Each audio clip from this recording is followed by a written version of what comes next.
Senhor esteja convosco. Ele está no meio de nós. Proclamação do Evangelho de Jesus Cristo, segundo Lucas. Glória a vós, Senhor.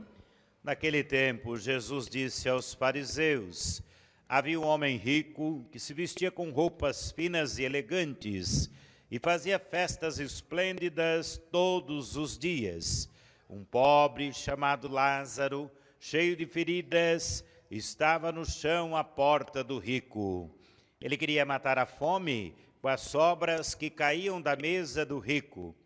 E além disso, vinham os cachorros lamber suas feridas.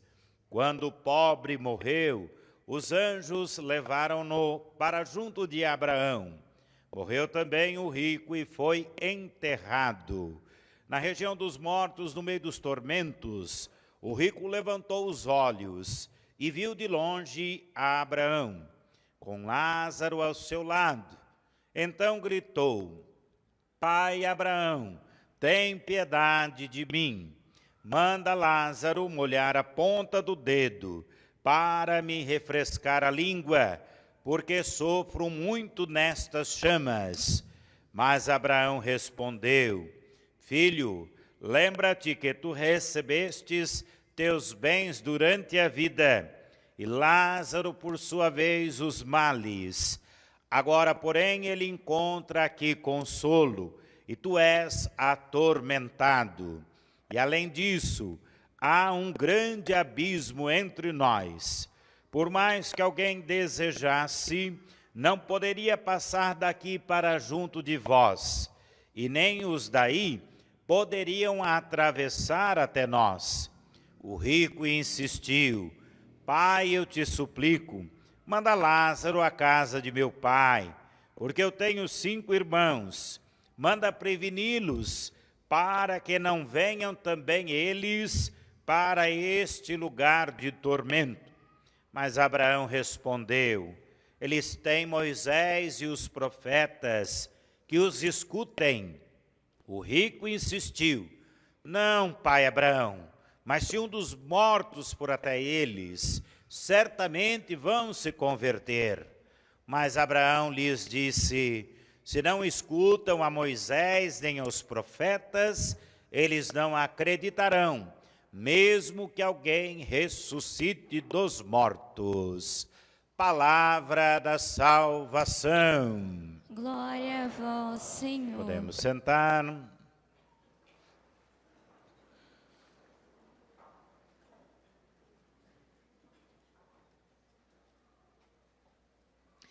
Caríssimos irmãos e irmãs, celebramos o último dia do mês dedicado à importância da Sagrada Escritura, ou pelo menos para recordar a importância da Sagrada Escritura para as nossas vidas.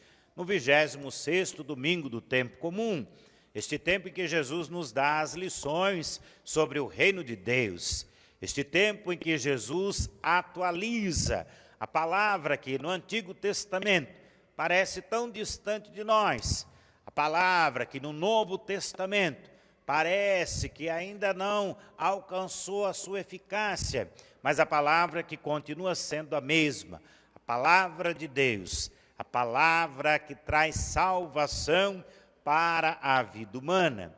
E a questão deste final de semana é justamente como nós recebemos, vivemos, compreendemos esta palavra diante de todos os bens que Deus nos oferece, os bens materiais e os bens espirituais. Jesus, sendo Filho de Deus, o herdeiro de tudo aquilo que Deus criou, de tudo aquilo que Deus tem, Deus faz, se fez miserável, assumiu a condição humana, abriu mão da sua divindade para experimentar as dores de nossa carne, se humilhou e passou pela pior condenação, a de cruz, por causa de nossos pecados.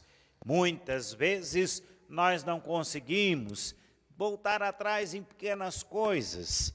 Muitas vezes nós não conseguimos perdoar sequer uma mágoa que nos foi feita há tantos anos.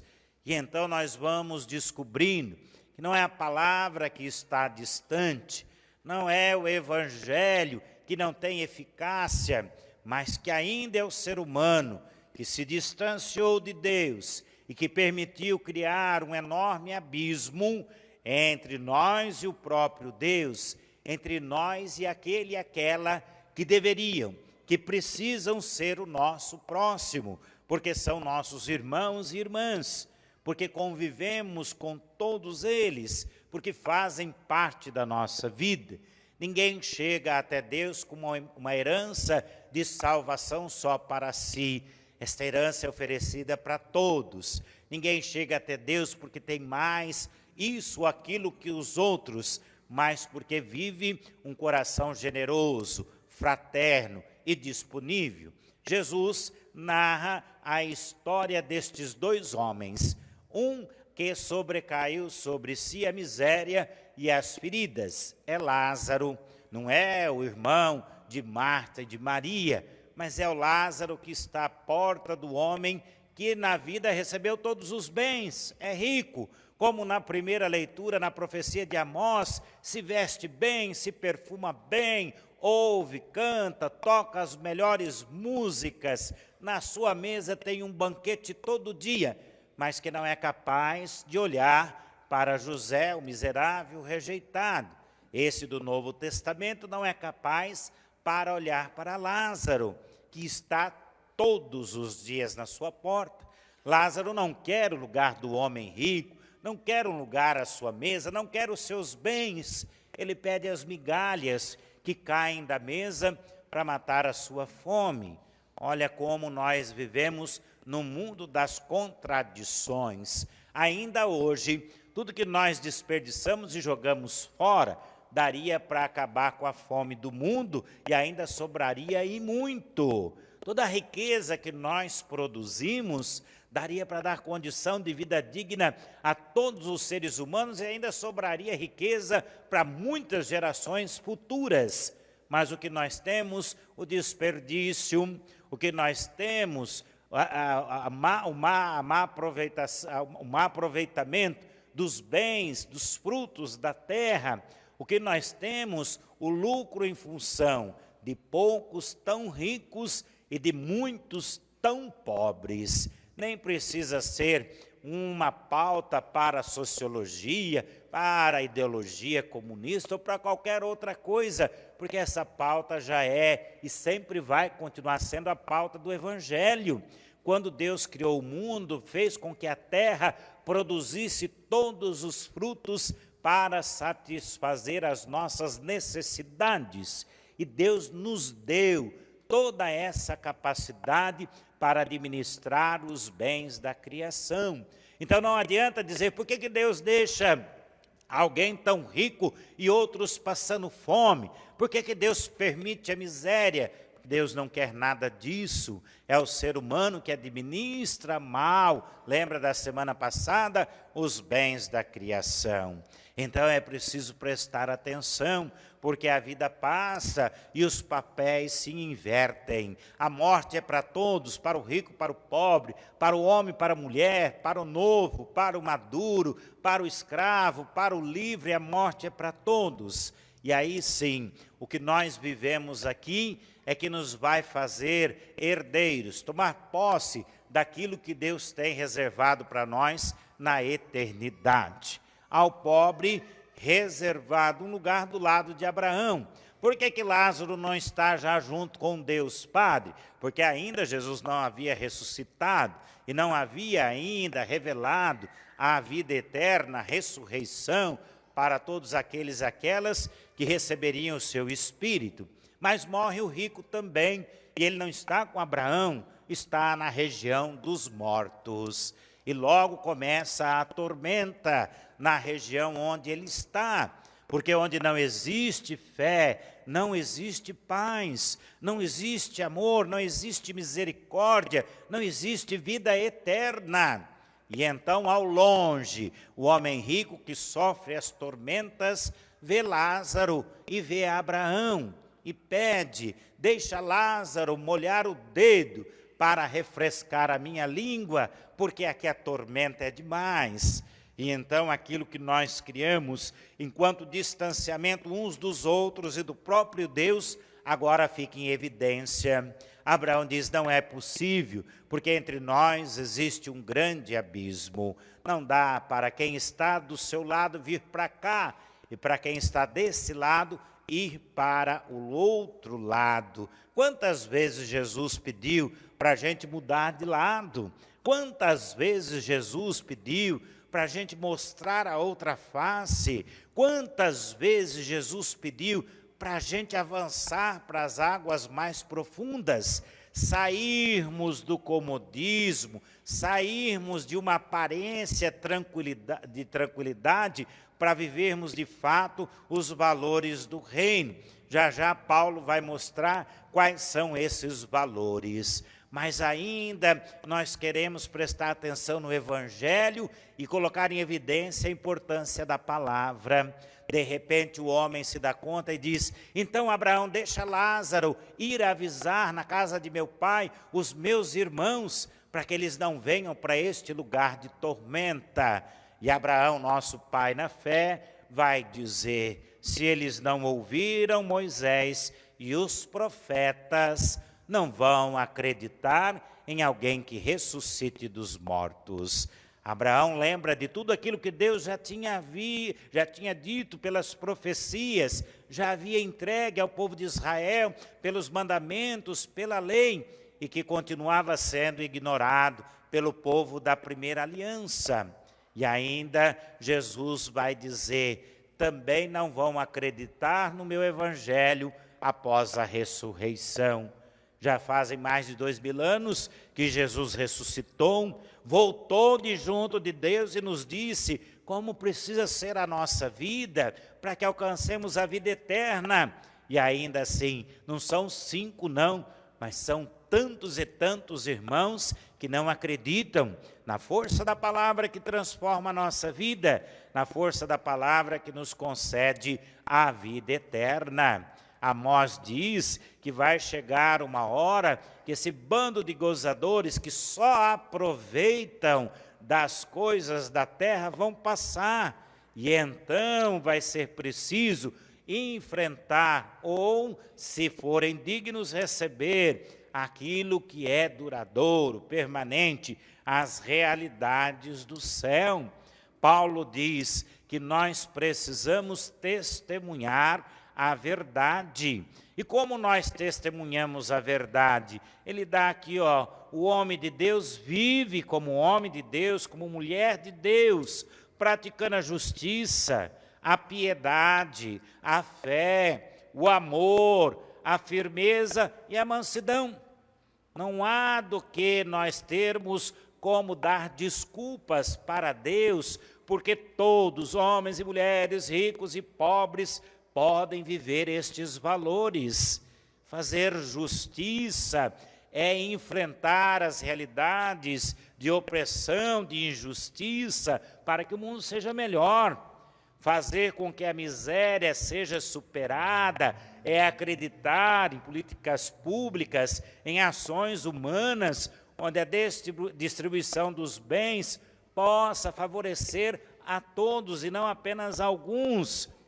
Nós estamos prestes da eleição, acho que nós já estamos calejados de tantos que já nos representaram e não fizeram tanta coisa, mas também nós estamos acomodados de tantos que nós escolhemos, não acompanhamos, não exigimos, não pedimos que cumpram aquilo a que se comprometeram a realizar.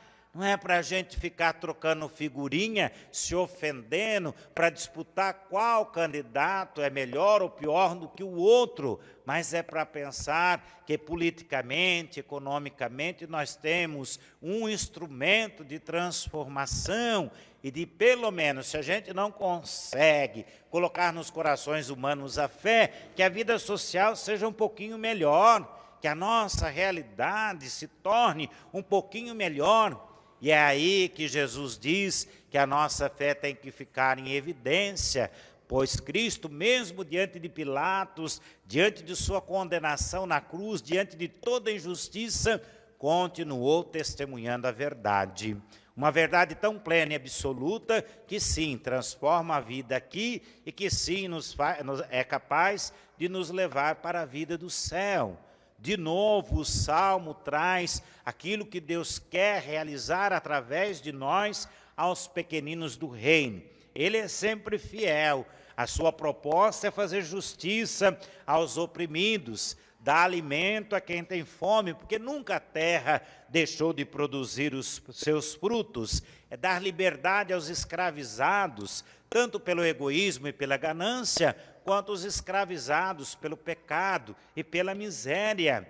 É Deus que quer abrir os olhos dos cegos pelo poder, dos cegos pela ignorância. É Ele que quer erguer os que estão caídos. Ele quer acolher, abraçar, colocar em evidência o justo, proteger o estrangeiro. Hoje nós celebramos o Dia Mundial do Migrante. Quantos e quantos povos escorraçados, humilhados, foragidos de suas terras, de suas pátrias, que se submetem a condições menos piores, mas também ruins, a outros países para tentarem ao menos sobreviverem. Ele ampara o órfão, a viúva, Ele quer que os maus se percam pelo caminho. Deus continua sendo Deus para sempre, e o seu reino continua sendo proposta de vida plena para todos. É preciso sim muita luta, combater o bom combate da fé. É preciso sim que aconteça ainda em grande proporção e intensidade a justiça, mas também é preciso muita misericórdia, muita fé da nossa parte, porque Deus não desiste da humanidade justamente porque ainda nós temos fé, porque nós acreditamos e procuramos viver a sua palavra, porque Ele que ainda se mantém em luz inacessível, através de Jesus, brilha em cada um de nós, quando nós vivemos os valores do seu reino. Às vezes são pequenas ações, pequenos gestos, mas que mostram que é possível o mundo ser diferente. Quando a gente reparte 1 quilo de alimento, quando ajuda um doente que não tem dinheiro para o remédio, quando leva o filho para a escola, quando cuida das crianças, quando procura ser generoso com os que sofrem, quando vivemos a fé. Que o Senhor Jesus, pela sua palavra e por esta Eucaristia, nos ajude a não separar a mesa do pobre e do rico, mas a nos sentarmos todos numa mesma mesa, onde alegre nós comemos, onde alegre nós refazemos nossas forças, vivemos a nossa fé e nos preparamos para o grande banquete da eternidade, onde todos são iguais, onde todos recebem a mesma e a mais importante das riquezas, a graça da vida eterna. Que não nos falte fé na terra, para que aqui antecipemos um pouquinho de tudo aquilo que Deus quer para nós e nos reserva no céu. Amém. Creio em Deus Pai Todo-Poderoso, Criador do céu e da terra, e em Jesus Cristo, seu único Filho, nosso Senhor, que foi concebido pelo poder do Espírito Santo, nasceu da Virgem Maria, padeceu sobre Pôncio Pilatos, foi crucificado, morto, sepultado, desceu à mansão dos mortos, ressuscitou ao terceiro dia, subiu aos céus, está sentado à direita de Deus Pai Todo-Poderoso, donde há de vir a julgar os vivos e os mortos. Creio no Espírito Santo, na Santa Igreja Católica, na comunhão dos santos, na remissão dos pecados, na ressurreição da carne, na vida eterna. Amém.